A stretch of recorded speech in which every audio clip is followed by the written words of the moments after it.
Hello friends, good evening to you all on my YouTube channel. My name is Badal Verma. Friends, a very warm welcome you all. दोस्तों आज के इस video में हम अंग्रेजी NCERT class 7th के English reader book जिसके lesson का नाम है a girl with a basket. दोस्तों आपको हम बता दें कि a girl with a basket lesson UP board के क्लास 12th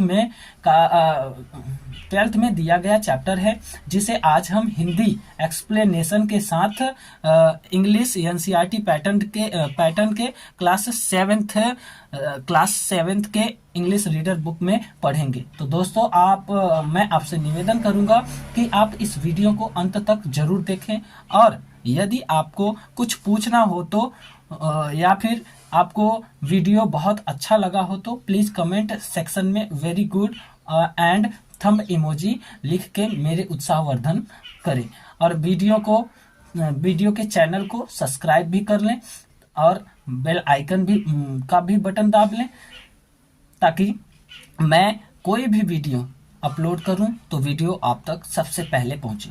तो चलो दोस्तों बिना देर किए अपने चैप्टर, जैसा कि हमने आपको बता दिया है, अभी लाइट कट गई है तो थोड़ा सा प्रॉब्लम हो रहा है, और प्रॉब्लम को आपको नज़रअंदाज करना है क्योंकि अभी हमको सिर्फ और सिर्फ अपने चैप्टर पे ध्यान देना है। तो दोस्तों जैसा कि हम आपको बता दिए हैं कि लेसन का नाम है a girl with a basket. तो आप ध्यान से देखते रहिएगा, मैं पेंसिल से आपको इशारा करते हुए दिखाते हुए काम करूंगा या फिर बताऊंगा। I had left New Delhi for the Himalayas. I was going as far as Bareilly by train and then by a car to Ranikhet, an old British Army hill station located on a 600-foot rise opposite a 120-mile stretch of snow-capped Himalayas. The train was slow and it stopped at all the railway stations. At every stop, I swung open the door of my compartment and walked the platform. The platforms were packed with people like Sikhs, Muslims, Hindus, soldiers, merchants, priests, porters, beggars, and hawkers.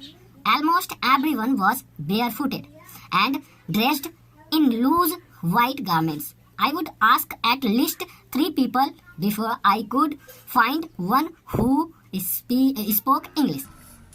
तो friends अभी हम लोग एक paragraph पढ़ लिए हैं और धीरे धीरे एक पैराग्राफ का हिंदी समझते हैं। तो जैसा कि आपको बता दें कि थोड़ा सा ये जो हमने क्या नाम है ट्राइपॉड लगाया है, मोबाइल जिसमें फंसाया है, थोड़ा सा इसमें प्रॉब्लम है। अभी वीडियो एकदम स्थिर नहीं बन पा रहा है, थोड़ा बहुत हिल रहा है, तो आप थोड़ा सा समझने की कोशिश करिएगा। ज़्यादा आपको वीडियो हिलने वाले प्रॉब्लम पे नहीं ध्यान देना है, आपको सिर्फ और सिर्फ अपने चैप्टर पे फोकस देना है और हिंदी को ध्यानपूर्वक समझना है। सो फ्रेंड्स, जैसा हमने आपको बता दिया, पढ़ लिया, एक चैप्टर पढ़ लिया, इसमें जो हार्ड शब्द है उसको ध्यानपूर्वक देखते रहिएगा। अब मैं अंग्रेजी भी पढ़ूंगा और अर्थ भी बताऊंगा। जैसा मैंने पढ़ा, I had left new Delhi for the Himalayas, यानी कि मैं नई दिल्ली से हिमालय के लिए चल चुका था। मैं नई दिल्ली से हिमालय के लिए चल चुका था। मैं नई दिल्ली से हिमालय के लिए चल चुका था। I was going as far as Bareilly by train, यानी कि बरेली तक मैं रेलगाड़ी से गया। यानी I was going as far as Bareilly by train, यानी कि बरेली तक मैं ट्रेन से गया। And then by a car to Ranikhet, और उसके बाद रानीखेत तक मैं कार से गया। यानी कि कहने का मतलब मैं फिर से बताता हूँ, I was going as far as Bareilly by the train and then by a car to Ranikhet and old Ranikhet. इसका कहने का मतलब है बरेली तक मैं ट्रेन से गया और उसके बाद रानीखेत तक मैं कार से गया। उसके बाद an old British army hill station located on a 600 foot, इसको RIDGE इसका प्रोनाउंसिएशन होगा ridge opposite 120 mile stretch of snow capped Himalayas. यानी कि अब हम बात करेंगे जो ध्यान से सुनते रहिएगा एकदम। ये वाला थोड़ा सा यहाँ से लेके यहाँ तक आपका थोड़ा सा हार्ड है, हार्ड इतना भी नहीं है, लेकिन आपको ध्यानपूर्वक देखना है या समझना है, सुनना है। इसमें लिखा है जो भी है इसका एक्सप्लेनेशन देखिए।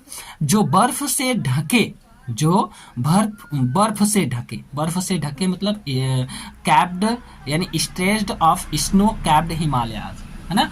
जो बर्फ से ढके हिमालय के सामने, बर्फ से ढके हिमालय के सामने 120 मील वाले विस्तार में, 120 मील वाले विस्तार में 6000 या फिर कह सकते हैं 600 फीट ऊंचे पहाड़ी उठान पर स्थित पुरानी अंग्रेजी फौज की पहाड़ी छावनी थी। पुरानी किसकी थी? अंग्रेजी फौज की छावनी थी। पुरानी अंग्रेजी फौज की पहाड़ी पर छावनी थी। समझ में आया कि नहीं? रेलगाड़ी की गति धीमी थी। अब यहाँ से हम आप बात करते हैं the train was slow. The train was slow यानी कि रेलगाड़ी की गति कैसी थी? धीमी थी। And it stopped at all the railway stations. और रेलगाड़ी की गति कैसी थी भाई? धीमी थी, और वह रास्ते में प्रत्येक स्टेशनों पर रुकती थी। एट एवरी स्टॉप यानी कि I swung open the door of my compartment, यानी मैंने अपने कंपार्टमेंट का, मैंने अपने डिब्बे के दरवाजे को खोल देता हूँ। उसके बाद यहाँ पे ध्यान से सुनिएगा। And it stopped at all the railway station यानी कि वह रेलवे स्टेशन के प्रत्येक स्टॉप पर रुकती थी। हाँ, एट एवरी स्टॉप, प्रत्येक स्टॉप पे। I swung open the door of my compartment and walked the platform, यानी कि मैं अपने डिब्बे के दरवाजा कंपार्टमेंट का, यानी कि मैं अपने डिब्बे के दरवाजे को खोल देता था। जब वो गाड़ी रुकती थी तो मैं अपने डिब्बे के दरवाजे को खोल देता था, और उसके बाद चलकर मैं प्लेटफॉर्म पर चला जाता था, और उसके बाद चलते हुए मैं कहाँ पे टहलते हुए प्लेटफॉर्म पर चला जाता था। The platform were packed with peoples, यानी कि प्लेटफॉर्म पर चला जाता था टहलने के लिए। प्लेटफॉर्म लोगों से पूरी तरह से भरा था। याद ध्यान से सुनिएगा। The platform were packed with people. जो प्लेटफॉर्म था जहाँ पे ट्रेन रुकती है, वह प्लेटफॉर्म लोगों से पूरी तरह से भरा था, यानी कि पूरी तरह से वहाँ पे बहुत सारे लोग भरे पड़े थे। सब अपना अपना काम करने या फिर यात्रा करने या फिर कोई सामान इंपोर्ट एक्सपोर्ट करने के लिए आए हुए थे। सब ट्रैवलिंग करने के लिए वहाँ पे खड़े थे, और कोई टिकट लेके इंतजार कर रहा था ट्रेन की। तो ऐसे बहुत सारे लोग थे। एंड उसके बाद हम बात करें तो कौन कौन से लोग थे, जैसे कि Sikhs, Muslim, Hindus, soldiers, merchants, priests, porters, beggars and hawkers. वहाँ पे जो बहुत सारे व्यक्ति प्लेटफॉर्म पे खड़े थे, उनमें सिख, मुस्लिम थे, हिंदूज थे, हिंदू, और सैनिक थे या फिर फौजी कह सकते हैं, फौजी थे, व्यापारी थे, पुजारी थे, उसके साथ साथ कूली थे, उसके साथ साथ भिखारी थे, उसके साथ साथ फेरी वाले भी थे। Almost every one was bear foot, यानी कि लगभग सभी के पैर नग्न थे। लगभग सभी के पैर कैसे थे? सभी के लोगों के पैर नग्न थे। And dressed in loose white garments, और ढीले ढाले सफेद कपड़े पहने हुए थे। लगभग सभी के पैर कैसे थे? बेयर फुटेड थे, यानी कि नग्न थे, और सभी ने लगभग ढीले ढाले सफेद गारमेंट्स यानी वस्त्र पहने हुए थे। I would ask at least 3 people before I could find one who spoke English, यानी कि कहने का मतलब है वहाँ पे मुझे पहले कम से कम 3 लोगों से पूछना पड़ा था। वहाँ पे लगभग मुझे कितने लोगों से पूछना पड़ा था? 3 लोगों से पूछना पड़ा था। 3 लोगों से पूछना पड़ा था। उसके बाद जाकर मुझे एक अंग्रेजी बोलने वाले व्यक्ति से मेरी मुलाकात होती है। वहाँ पे मैंने लगभग 3 लोगों से, कितने पीपल से? 3 लोगों से पूछा था। उसके बाद जाकर कहीं मैं एक अंग्रेजी बोलने वाले व्यक्ति को पाता हूँ। आगे अब आगे इसमें दिया है, we would talk about world affairs and every major topic the news of the day produced. यानी कि वहां पे मैंने यहाँ पे उसके पहले का जो पैराग्राफ हम लोग पढ़े थे, मैंने कहा कि वहाँ पे मैंने लगभग 3 आदमियों से बात की थी, पूछी थी, तब जाके मुझे कहीं एक ऐसा व्यक्ति मिला जो अंग्रेजी बोल पाता था, जिससे मैं बातचीत कर सकता था। आगे उसके बाद हम उसके बाद यहाँ पे है ना, we would talk about world affairs and every major topic the news of the produce of the day produced. यानी कि उसके बाद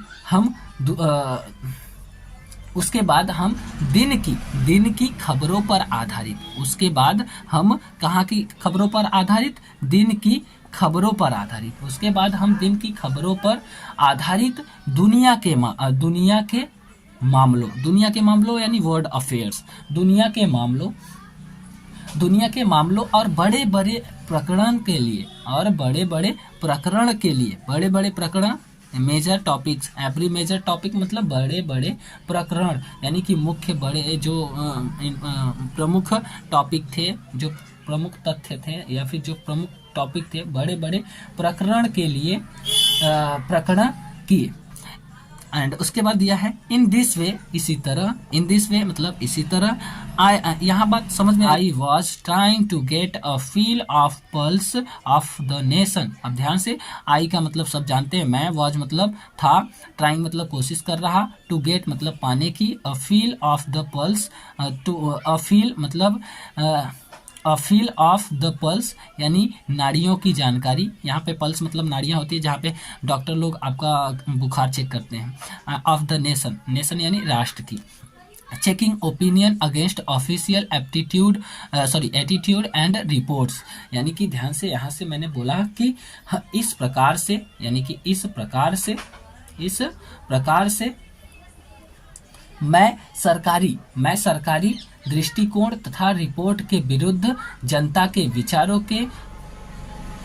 विचारों से राष्ट्र के लोगों की भावनाओं को जानने का प्रयास कर रहा था। हाँ, अब ध्यान से देखना है आगे नेक्स्ट में, इधर से जानने की कोशिश कर रहा था। और उसके बाद मैं एक चीज बताना आपको भूल गया था कि इस कहानी को, यानी कि a girl with a basket, एक लड़की टोकरी के साथ, यानी कि टोकरी के साथ एक लड़की, जो लेसन का नाम है, मैं इसको बताना भूल गया था कि इसके जो ऑथर हैं या फिर राइटर हैं, हाँ, वो हैं विलियम सी डगलस। तो थोड़ा उनके विषय में बाद में बात करेंगे। चलिए हम आपको ये जो अभी नेक्स्ट पैराग्राफ है उसको पढ़ते हैं। तो आगे इसमें मैंने बोला था, सॉरी यहाँ पे थोड़ा सा छूट गया था, यहाँ पे लिखा है द रूट ले through one of the richest agricultural areas of India. This was the plain of the upper Ganga river, 1,000 feet above sea level, but tropical. The Ganga had brown silt, swollen with food waters, its overflow inundating thousands of acres of rice. To the north were jungles, great expanses of grass higher than a man's head and unbroken, except for an occasional clump of trees, the home of tigers, elephants, python, and cobras. Everywhere else there was flat land running to the horizon, but dotted here and there by the sacred banyan tree or by rows of pakar trees, shaped like arms and having thick twisted trunk. यहाँ तक full stop हो गया है, तो यहाँ तक पहले समझ लेते हैं, ट्रंक तक मैंने यहाँ से बताना चालू किया है।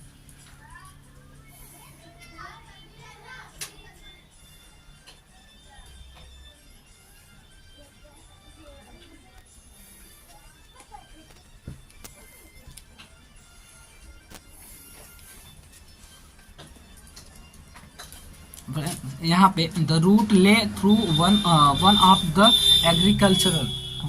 एग्रीकल्चरल एरिया ऑफ इंडिया, यानी कि मैंने कहा कि जो रास्ता था वह रास्ता यानी कि द रूट ले through one of the richest agricultural area of India, यानी वह रास्ता, ध्यान से सुनते रहिएगा, वह रास्ता हमें भारतवर्ष के सबसे समृद्ध कृषि क्षेत्रों से होकर ले गया था। यानी कि जिस रास्ते से हम आ रहे थे वह रास्ता हमें भारतवर्ष के सबसे समृद्ध कृषि क्षेत्रों से होकर ले गया था। वह रास्ता हमें भारतवर्ष के, एक बार मैं फिर से बोलता हूँ, ध्यानपूर्वक सुनते रहिएगा, वह रास्ता यानी कि जिस रास्ते से मैं आया था, है ना, जिस रास्ते से मैं आया था वह रास्ता भारतवर्ष के सबसे समृद्ध का मतलब होता है रिचेस्ट, जिसको अंग्रेजी में बोलते हैं, भारतवर्ष के सबसे समृद्ध, अमीर, जिसको रिचेस्ट बोलते हैं, सबसे समृद्ध कृषि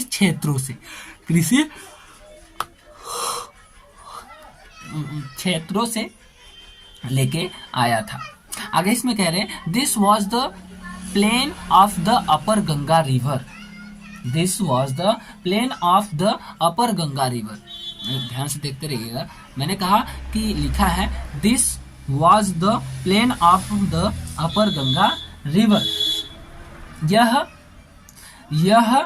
यह ध्यान से सुनते रहिएगा, मैं पेन नहीं उठाता हूं क्योंकि मुझे डिस्टर्बेंस होता है। यह गंगा नदी का ऊपरी मैदान था, यह गंगा नदी का कैसा मैदान था? ऊपरी मैदान था। यह गंगा नदी का ऊपरी मैदान था। प्लेन मतलब मैदान होता है, भाग होता है ना। यह गंगा नदी का क्या था? ऊपरी मैदान था। आगे कह रहा है a thousand feet above sea level but tropical, यानी कि मैंने कहा यह गंगा नदी का ऊपरी मैदान था जो समुद्र के तल से 1000 फीट ऊंचा था। जो समुद्र के तल से कितना 1000 फीट ऊंचा था? जो समुद्र के तल से, यानी कि समुद्र के तल से 1000 फीट ऊंचा था। जो समुद्र के तल से 1000 फीट क्या था? ऊंचा था। थोड़ा बहुत आपको प्रॉब्लम हो रही होगी तो मैं क्षमा चाहता हूं, लेकिन फिर भी कोशिश कर रहा हूं कि मैं अच्छे से एकदम अच्छे से मैं आपको समझा पाऊँ। आगे मैंने कहा यहाँ से लेके यहाँ तक एक बार फिर से बोलता हूँ, यहाँ पे नीचे छूट गया है, थोड़ा सा है। द रूट ले through one of the richest agricultural area of India, यानी कि वह रास्ता भारतवर्ष के सबसे समृद्ध कृषि क्षेत्रों से होकर गया था। आगे यह गंगा नदी, यानी कि यह गंगा नदी, यहाँ पे this was the plain of the upper Ganga river. मैंने कहा कि यह गंगा नदी का ऊपरी मैदान था। यह गंगा नदी का कौन सा मैदान था? ऊपरी मैदान था। हाँ, 1000 feet above sea level but tropical, यानी कि यह गंगा नदी का ऊपरी भाग था, ऊपरी मैदान था जो समुद्र के तल से या फिर समुद्री तल से 1000 फीट ऊंचा था। जो समुद्री तल से कितना ऊंचा था? 1000 फीट ऊंचा था। लेकिन यहाँ पे the Ganga had brown silt swollen with flood waters its overflow and in undating thousands of acres of rice। यहाँ फुल स्टॉप है तो यहाँ तक हम समझते हैं। वहां से ट्रॉपिकल के बाद द गंगा से, अब ध्यान से सुनते रहिएगा, द गंगा से यहाँ तक की एक्सप्लेनेशन, व्याख्या हिंदी में। मैंने यहाँ तक बताया था कि यहाँ तक जो बताया था आपको ध्यान से सुनते रहना है। एक बार फिर से रिवाइज कर देता हूँ यहाँ से पूरा ऊपर से। मैंने कहा कि वह रास्ता भारत के सबसे समृद्ध कृषि क्षेत्रों से होकर गया था। यह गंगा नदी का ऊपरी मैदान था। यह गंगा नदी का कौन सा मैदान था भाई? ऊपरी मैदान था, जो समुद्र तल से 1000 फीट ऊंचा था। लेकिन अब ध्यान से देखना है, लेकिन ट्रॉपिकल, लेकिन कैसा था? ट्रॉपिकल था। लेकिन कैसा था? ट्रॉपिकल था। ट्रॉपिकल का मतलब होता है उष्ण कटिबंधी। ट्रॉपिकल का मतलब क्या होता है? उष्ण कटिबंधी। क्या होता है भाई? ट्रॉपिकल का मतलब होता है उष्ण कटिबंधी। उस उष्ण कटिबंधी का शाब्दिक अर्थ होता है वहाँ यानी कि वैसा स्थान जहाँ पर लंबे समय तक बारिश ही बारिश हो, या फिर खूब बारिश हो, या फिर बहुत लंबे समय तक खूब गर्मी पड़े। ऐसे स्थान को हम कहते हैं उष्ण कटिबंधी। क्या बोलते हैं? उष्ण कटिबंधी या फिर ट्रॉपिकल एरिया बोलते हैं। क्या बोलते हैं? Tropical area. अब आगे हम बात करते हैं यहाँ पे जो भी मैंने पढ़ा है। The Ganga had brown silt swollen with fluid waters, its overflow in inundating thousands of acres of rice to यहीं तक राइस तक, यानी कि भूरी रेत वाली गंगा, भूरी यहाँ पे है ना, भूरी रेत वाली, सिल्ट का मतलब रेत है ना, भूरी रेत वाली गंगा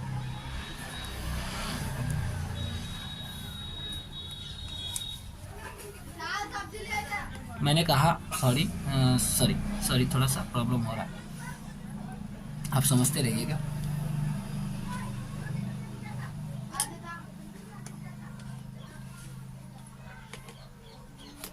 एक मिनट रुकिए थोड़ा सा। हाँ, मैंने कहा भूरी रेत वाली गंगा, भूरी रेत वाली गंगा बाढ़ से उफन रही थी, यानी कि जो गंगा जी थी भूरी कलर के रेत थे, उस गंगा जी में जो भी बालू होते हैं, रेत होते हैं, वो भूरे कलर के होते हैं, तो वो भूरे रंग के, इसमें कह रहा है कि भूरी रेत वाली गंगा, यानी कि जो गंगा में रेत बह रहे थे वो भूरे थे, तो इसलिए उनको कहते हैं भूरी रेत वाली गंगा बाढ़ से उफन रही थी। बाढ़ बहुत तेज आता है, आपको पता है बाढ़ जब आ जाता है तो क्या होता है, कभी कभी जैसे हमारी नहर में पानी बहुत अधिक आ जाता है, तो बाढ़ जब आ जाता है, जब बड़े वाले डैम खुल जाते हैं तो नदियों के जो पानी रहते हैं वो बगल के मेड़ को, या फिर कह सकते हैं बगल के डैम को, बांध को तोड़कर खेतों में, हमारे घरों में आ जाती हैं, तो उस तरह से हमारे घरों में पानी ही पानी हो जाता है, तो उसे बोलते हैं फ्लूड या फिर बाढ़ बोलते हैं। तो जिसके वजह से यानी कि भूरी रेत वाली गंगा बाढ़, यानी कि गंगा जो थी वो भूरी रेत वाली थी और गंगा में पानी बहुत हो गया था, जिसके वजह से अगल बगल के क्षेत्रों में जाने लगा था पानी, तो बाढ़ आ गया था। तो गंगा में यानी कि भूरी रेत वाली गंगा बाढ़ से उफन रही थी, उफन यानी फुफकार रही थी, इतनी ज़्यादा बाढ़ आ गई थी कि लोगों को डर लग रहा था। और उसका उफान, उनका जो बढ़ना था, धीरे धीरे अचानक से बढ़ते जा रहे थे, उनका जो उफान था वो चावल की हजारों एकड़ की फसलों को पानी में डुबोए था। उनका जो उफान था, ध्यान से देखते रहना, उनका जो उफान था, उनकी जो सांस लेने की क्षमता थी, स्वैलो मतलब निगल जाना, उफान यानी निगल जाना, यानी कि गंगा इतनी तेज क्या हो गई थी, बढ़ गई थी। बढ़ने का मतलब वो निगल जाती हैं। जब गंगा बढ़ती है तो हमारे अगल बगल के क्षेत्रों में पानी जाने लगता है, और जब पानी जाने लगता है तो हमारे छोटे मोटे गाँव, घर मकान, जो गरीब व्यक्ति होते हैं उन सभी का ढह जाता है, गिर जाता है, टूट जाता है, जिसके वजह से उनको बहुत सारी आर्थिक स्थिति उनका तो अच्छा नहीं होता, लेकिन फिर भी वो बेचारे रोड पे हो जाते हैं और गवर्नमेंट के द्वारा उनको मुआवजा दिया जाता है। लेकिन हम इस पे नहीं आते हैं भाई, थोड़ा सा उनके विषय में था तो हमने जान लिया।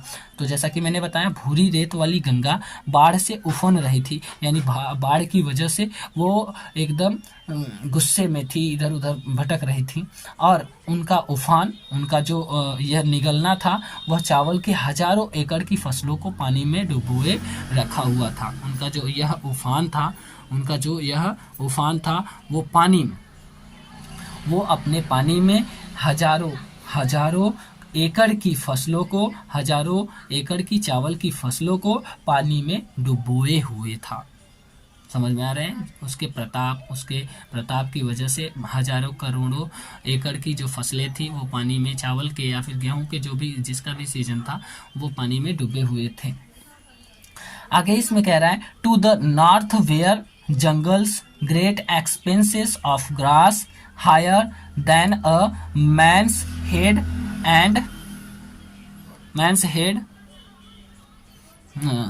मैंस कहाँ तक पहुंचे थे? Man's head and unbroken except for an occasional clump of trees the home of tigers, elephants, pythons and cobras. यानी कि ध्यान से सुनते रहिएगा, टू द नॉर्थ से लेकर कोबरास तक, टू द नॉर्थ से लेकर कोबरास तक कह रहा है। कह रहा है कि उत्तर की ओर यहाँ पे उत्तर की ओर जंगल थे। उत्तर की ओर कैसे थे? क्या थे? जंगल थे। टू द नॉर्थ वर जंगल, उत्तर की ओर क्या थे? जंगल थे। और आदमी के सिर से ऊंची घास का लगातार बहुत अधिक विस्तार या फैलाव था। ध्यान से सुनिएगा मैं कहने यानी कि ये किताब क्या कह रहा है। और आदमी के सिर से भी ऊंचा, आदमी के सर से भी ऊंचा, यानी कि आदमी की हाइट बहुत बड़ी होती है, 5 फीट 6 फीट जैसे भी 5 फीट 7 इंच जो भी होती है। आदमी के सिर से भी ऊंची घास का लगातार बहुत अधिक विस्तार या फिर फैलाव था। समझ में आ गया? जो कहीं कहीं पर वृक्षों के अतिरिक्त कहीं से भी टूटे नहीं थे। जो कहीं कहीं पर वृक्षों के अतिरिक्त, जो कहीं कहीं पर वृक्षों के, जो कहीं यहाँ से grasses higher than man's head and unbroken, यहाँ से जो कहीं कहीं पर, मैंने कहा जो कहीं कहीं पर वृक्षों के अतिरिक्त कहीं से भी टूटे नहीं थे। और आगे कह रहा है टूटे नहीं थे। The homes of tiger, the homes of, टूटे नहीं थे जो शेरों, हाथियों, अजगरों, और जो शेरों हाथियों यहाँ पे दिया है, जो शेरों कहाँ है भाई? यहाँ पे टाइगर यानी चीता या फिर शेरों, हाथियों, अजगरों और काले सांपों का रहने का घर था। जो जगह मैं बता रहा था जहाँ पे वो क्या नाम है घास फूस थे, वो इंसान के सिर से भी बड़े बड़े थे, वह कैसा जगह था? वो शेरों, और उसके बाद मैंने क्या कहा? शेरों, हाथियों और काले सांप, और उसके बाद कोबरा के रहने का क्या था? जगह था। There was flat land running to the horizon. अभी कह रहा है कि there was flat land running to the horizon but dotted here and there by the sacred banyan tree और by rows of pucker trees shaped like elms and having thick twisted trunks। अब ध्यान से मैं कह रहा हूँ, आपको ध्यान से सुनना है कि विस्तार यानी कि उनके जो, मैंने फिर से बताना है, इधर तक थोड़ा सा मैं बता देता हूँ। यहाँ से टू द नॉर्थ से यानी कि उत्तर की ओर जंगल थे। उत्तर की ओर क्या थे? जंगल थे। सुनते रहिएगा, उत्तर की ओर जंगल थे और आदमी के सिर से भी ऊंची घास का बहुत अधिक विस्तार वाला जगह था, जहाँ पर जो कहीं कहीं पर वृक्षों के अतिरिक्त कहीं कहीं से भी टूटे नहीं थे। यानी कि वो निरंतर लगातार थे, वो वृक्षों के साथ साथ वो जो घास फूस थे वो निरंतर लगातार थे, जो शेरों, हाथियों और अजगरों और काले नागों या फिर सांपों का रहने का घर था। इसके बजाय सब जगह सपाट मैदान और इसके बजाय सभी जगह सपाट मैदान या फिर कह सकते हैं क्षितिज मैदान फैला हुआ था। लेकिन कहीं कहीं पर, मैंने बताया था, लेकिन कहीं कहीं पर इधर उधर पवित्र बरगद का वृक्ष या फिर पाकड़ की पेड़ों की पत्तियां थी। पाकड़ की पेड़ों की क्या थी? पत्तियां थी। लेकिन कहीं कहीं पर इधर उधर पवित्र बरगद का वृक्ष यानी सैक्रेड बनियान ट्री, पवित्र बरगद का वृक्ष, और बाई रोज ऑफ पाकर ट्रीज, और कहीं कहीं पर पवित्र बरगद का वृक्ष या फिर पाकड़ की पेड़ों की क्या थी? पत्तियां थी। और आगे पत्तियां थी shaped like elves and having thick twisted trunk, और उनकी जिनका आकार देवदार वृक्ष की भांति था। जिनका जो आकार था, शेप था, वो कैसा था? देवदार वृक्ष की भांति था, यानी भांति का मतलब के बिल्कुल जैसा था। तथा आगे इसमें कह रहा है, हाँ, hot humid air was moving in front of the south west. तथा क्या था? पत्तियां किसकी तरह थी? देवदार के वृक्ष की भांति था। तथा जिनके तने मोटे तथा मुड़े हुए थे। तथा जिनके जो तने थे मोटे व कैसे थे? मुड़े हुए थे। मोटे व मुड़े हुए थे। तथा जिनके तने मोटे व मुड़े हुए थे। दक्षिण, अब कह रहा है, ध्यान से, दक्षिण साउथ कहाँ कह रहा है? एक मिनट रुकिएगा। मुड़े हुए थे।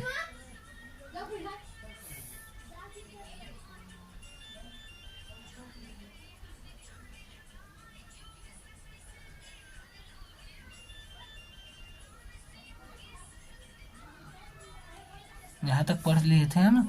अब आगे इसमें लिखा है, humid air was moving in front of the south west, और दक्षिण पश्चिम से गर्म नम हवा चल रही थी।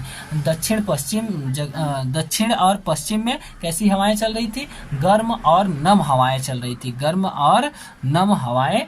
थी। ह्यूमिड मतलब नम होता है।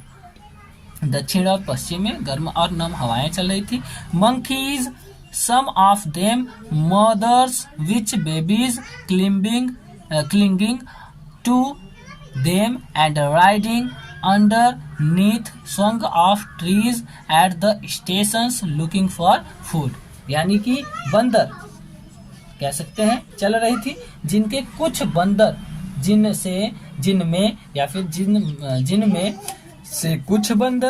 से कुछ बंदर और बंदरियां तो अपने बच्चों को पीठ पर चिपकाई हुई तथा जिनमें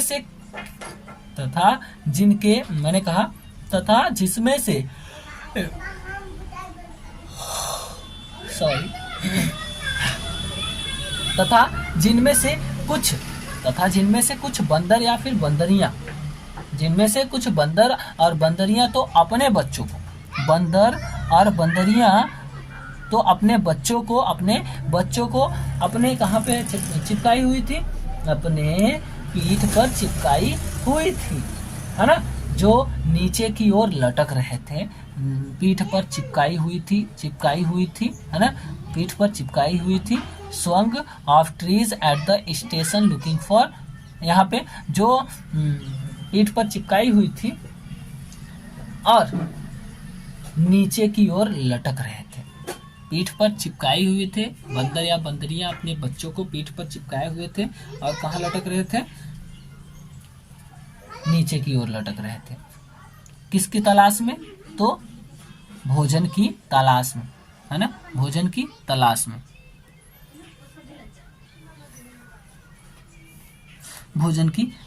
में। यहाँ पे भोजन की तलाश में वो स्टेशनों से या फिर पेड़ों से स्टेशन पर कूदकर नीचे लटक रहे थे, है ना। मेरे कहने का मतलब आप समझ रहे हैं? नहीं समझे हैं तो थोड़ा सा ध्यान से देखिएगा।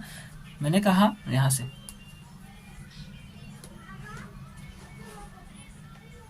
सॉरी, दिख रहा है आपको? ध्यान से देखते रहेंगे तो सब दिखेगा। मैंने कहा कि जिसमें से कुछ बंदर बंदरियां तो अपने बच्चों को जिसमें से कुछ बंदर और बंदरियां अपने बच्चों को पीठों पे लेकर नीचे की ओर लटक रहे थे और पेड़ से स्टेशन पे कूद कर भोजन की क्या कर रहे थे, तलाश कर रहे थे। The villages we passed had walls made of mud mixed with water and cow dung। अब यहाँ पे कह रहा है कि जिस भी गांव में हम ठहरे थे भोजन के तलाश में, वो थोड़ा पेड़ों से स्टेशन पर कूद गए थे। अब कह रहा है कि जिन भी गांव से हम गुजर रहे थे, जो गांव था जहां से हम क्या कर रहे थे, गुजर रहे थे, वह गांव जहां से हम क्या कर रहे थे, गुजर रहे थे। इसमें कह रहा है, ध्यान से देखते रहिए,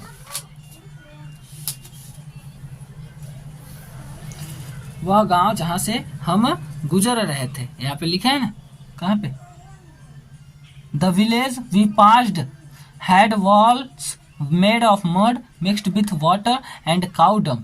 यानी कि जिन भी गांव से हम गुजर रहे थे वहां की दीवार कैसे बनी हुई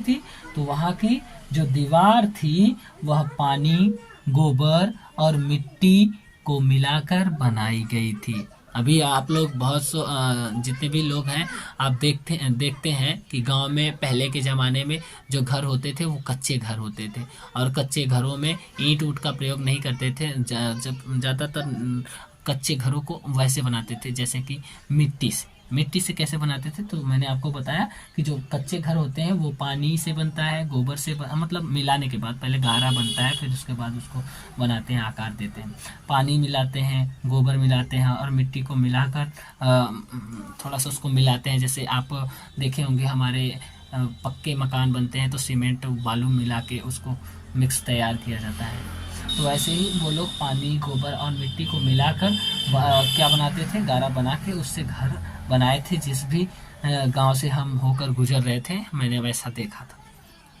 है ना।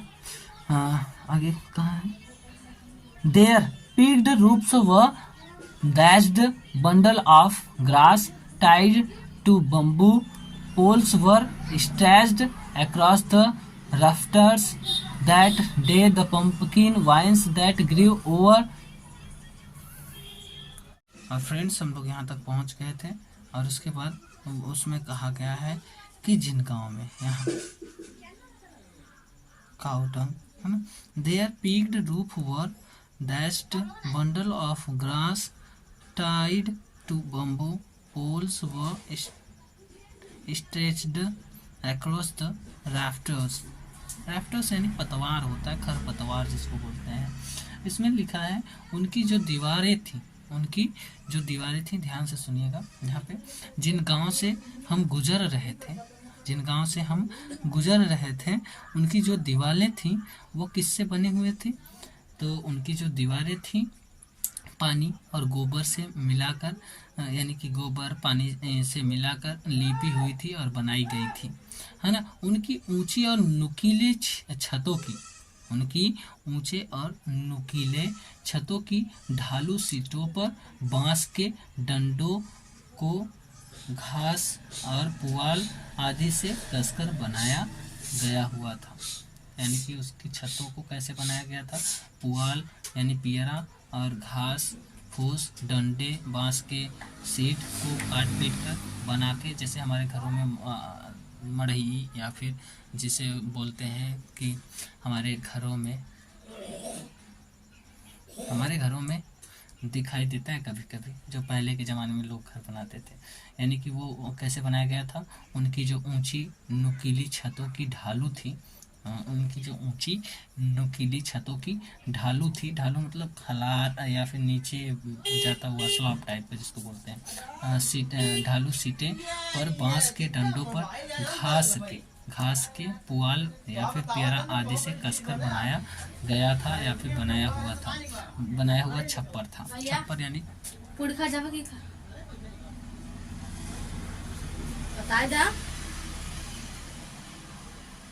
बता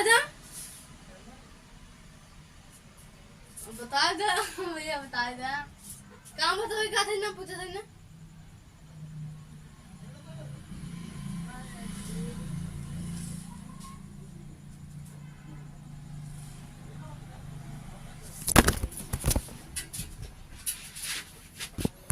सो फ्रेंड्स, हम लोग जहाँ तक पहुँचे थे, हमने कहा था कि देयर पेक्ड रूप्स व thatched bundle of grass tied to bamboo poles were stretched across the rafter. That day, the pumpkin vines that grew over them were in bloom, and trailing streaks of yellow over drab walls. At one station, my routine of walking with the people was interrupted as soon as I got down. A group of young children gathered around me. They were selling. अब ध्यान से सुनने की बात यह है, मैंने थोड़ा सा नीचे कर दिया था, तो अब मैं पढ़ता रहूँगा और सुनाता रहूँगा अर्थ भी। मैंने कहा, यहाँ तक मैंने आपको ऑलरेडी बता दिया था कि the village we passed had, यानी कि जिस गांव में हम रुके थे वह, उनकी जो दीवारें थी वह कीचड़ से और गाय के गोबर से को मिलाकर आपस में एक मिक्सचर मिलाकर उसको लीपा गया था, बनाया गया था। Their peaked roof were thatched bundle of grass tied to bamboo poles were thatched across the rafters, यानी कि उनकी नुकीली छतों को ढालू सीटों पर बांस के डंडों पर घास के पुआल पियरा आदि से कसकर बनाया गया था। यानी कि उनकी छप्पर को वहाँ पे छप्पर थे, छप्पर यानी छोटे छोटे जो मढ़ई टाइप के घर होते हैं, हमारे गांव के भाषा में मढ़ई बोलते हैं, उस टाइप के जो घर होते हैं छप्पर थे। उस छप्पर को घास फूस और बांस के फट्टे जो होते हैं उसके ऊपर, बांस के फट्टों को आकार बना के फिर उसके ऊपर खरपतवार जैसे पुआल हो गए, सरपत हो गए आदि को कसकर छप्पर बनाया गया था। That day the pumpkin vines that grew over them were in bloom. और उसके बाद इसमें कह रहा है कि उस दिन उन भद्दी दीवारों पर, ये जो दीवारें हैं भाई, छत की दीवारें हैं, छत हैं और ये छप्पर की दीवारें हैं, उन दिनों उन दीवारों पर उगी हुई कद्दू को अंग्रेजी में पंपकिन बोलते हैं, कद्दू और काशी फल यानी कि वाइन्स मतलब काशी फल होता है। That grew over in bloom, यानी कि उन दिनों दीवार पर उगी हुई कद्दू काशी फल की लताएं फलों से लदी हुई थी। यानी कि जब वो वहाँ पे पहुँचे थे तो उस समय वो पंपकिन यानी कद्दू और काशी फल की लताओं पर लटके वो कैसे थे, लताओं फूलों से लदी हुई थी, लताएं जो थी वो फूलों से लदी हुई थी। And trailing streaks of yellow over traps walls, और तथा मटमैली दीवालों पर लंबी पीली धारियां बना रही थी। आगे इसमें लिखा है एट द स्टेशन, यानी कि स्टेशन पर।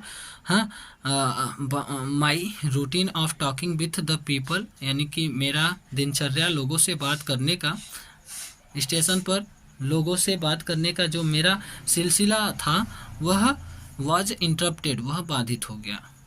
स्टेशन पे जब भी मैं जाता था तो लोगों से मैं बात करता था, वह जो सिलसिला था वह रुक गया था। As soon as I got down, जैसे ही मैं नीचे उतरा, a group of young children gathered around me, कुछ समूह के बच्चे तुरंत दौड़ते दौड़ते मेरे पास आए, छोटे छोटे बच्चे, और भीड़ लगा लिए, इकट्ठा हो गए। दे वर सेलिंग, वे कुछ बेच रहे थे। और इतना बड़ा चैप्टर है आज हमने, अगर आपको अच्छे से समझ में आए, थोड़ा बहुत जो प्रॉब्लम है तो आपको मैं बता दूं कि ट्राइपॉड मेरा टूट गया है, प्रॉब्लम है, और वॉइस की प्रॉब्लम तो नहीं होगी, हाँ कैमरा की भी प्रॉब्लम हो सकती है बिकॉज मोबाइल थोड़ा सा प्रॉब्लम पुराना है।